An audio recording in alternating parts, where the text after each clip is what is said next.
What up, you guys? It's your boy the Kryptonian saying here, bringing you a review for One Piece chapter 210. Gotta say this, really gotta say this. This is a very quick chapter, and yet when you look at plot progression, it kind of moved things along very quickly. And yet when you look at it from a plot progression standpoint, basically, oh shit, Crocodile fell down. Everyone's like, where the fuck did Crocodile come from?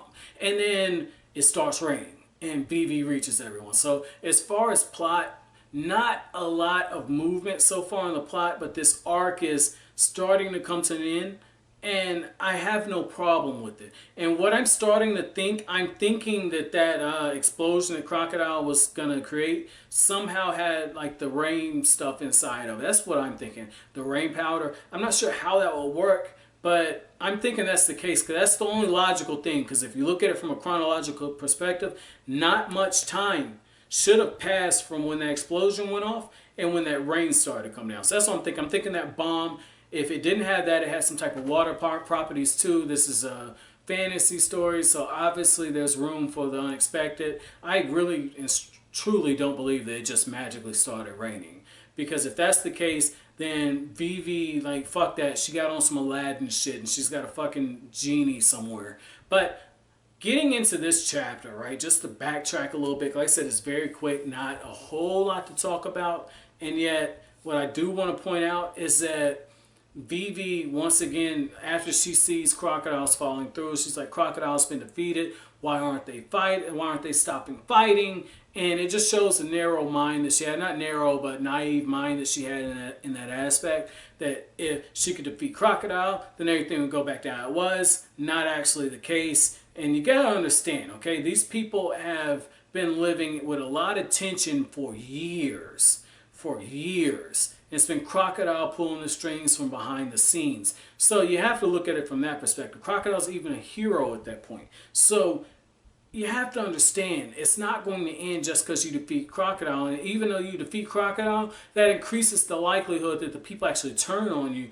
because Crocodile is seen as a hero. So what I do want to say is that as Vivi's screaming for everyone to stop fighting, once it starts raining, that's when we find out that they can hear her, okay? So it's almost like this. It's almost like Vivi's voice is like that thunder that you hear before the actual rain falls down. That was really good. That was a really nice touch by Oda. I'm not sure if he was purposely doing that, but if that's the case, that's really good, because it's almost like Alabasta is now beginning to write its own chapter going forward, a brand new chapter in its story. So that was cool, man. That was cool. That's something, there's a lot of symbolism that is in this work that you don't notice unless you're actively looking for it. And one of the first things I noticed about One Piece in the very first volume is that Oda doesn't do that stuff by mistake. There's symbolism in there and it's very well thought out. So that's when I said I'm going to start taking a more serious approach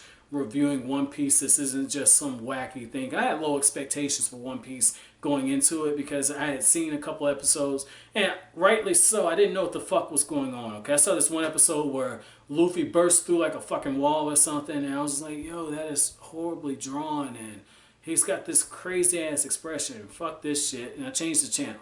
So I was always on bits and pieces with, you know, Luffy, okay? And that's probably why I don't care for him now. But just One Piece in general. So I'm really glad I got into the series.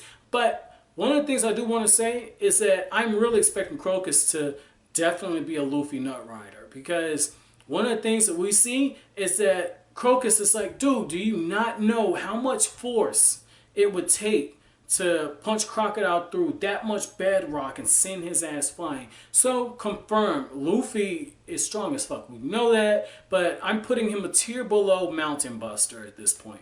That's where I would put him, simply for the fact that if that much bedrock is there in the underground and he punched him all the way through, I think Luffy could do some serious damage to him. I don't think he can cause it to crumble with one punch at this point, but very excited to see just where Oda's going to take this going forward. Really glad to just see the fact that the rain's coming down and we saw Koza in this chapter. Really want to see Koza and Vivi get a moment, because these are the two central figures as far as protagonists in this arc. You know, Both of them on different ends, but they're fighting for the same thing. That has so much history. I would love to see those two together. That way we can see the end of those character arcs. My chapter question is what did you think about what I was saying about Vivi's voice potentially being the thunder that you hear before the rainstorm? So, as always, if you like anything I had to say, hit that like button, comment, rate, subscribe, and share. I'll greatly appreciate it, guys. That's it. Thanks for watching Kryptonian Saying. Have an awesome day.